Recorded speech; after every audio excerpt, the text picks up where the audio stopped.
এখন রান্না করে নেব ফুলকপি দিয়ে বেলে মাছের ঝাল। তার জন্য ওভেনে কড়াই বসিয়ে তাতে দিয়ে দিয়েছি কিছুটা পরিমাণে তেল। তেলটা গরম হয়ে যাওয়ার পর দিয়ে দিলাম কিছুটা পরিমাণে কালো জিরে ফোড়ন।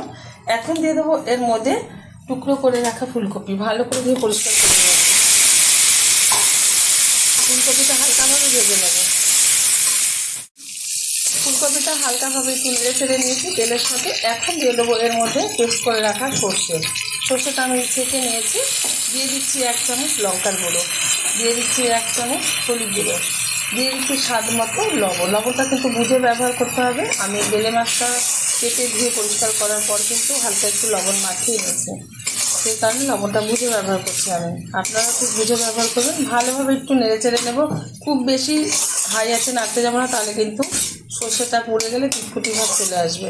হালকাভাবে নেড়ে চেড়ে নেওয়া হয়ে গেলে এখন দিয়ে দিচ্ছি এর মধ্যে ধুয়ে রাখা বেলে মাছ।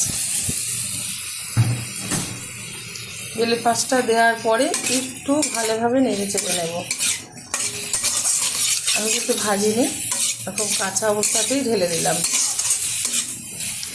দিয়ে দিচ্ছি টুকরো করে রাখা অর্ধেক টমেটো, কিছুটা কুচিয়ে রাখা ধনেপাতা।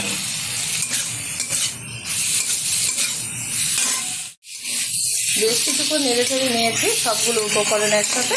এবার দিয়ে দেবো সামান্য পরিমাণে একটু জল। যেহেতু ঝাল বানাবো সেই কারণে কিন্তু এখানে অল্প পরিমাণে জল ব্যবহার করতে হবে। ঢেকে রান্না করে নেব 5 মিনিট। ঢেকে দিচ্ছি, ঢাকনাটা তুলে দিচ্ছে।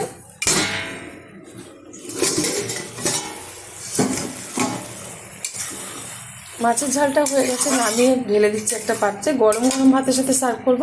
আপনারা অবশ্যই ট্রাই করবেন, আশা করি আপনাদেরও ভীষণ ভালো লাগবে।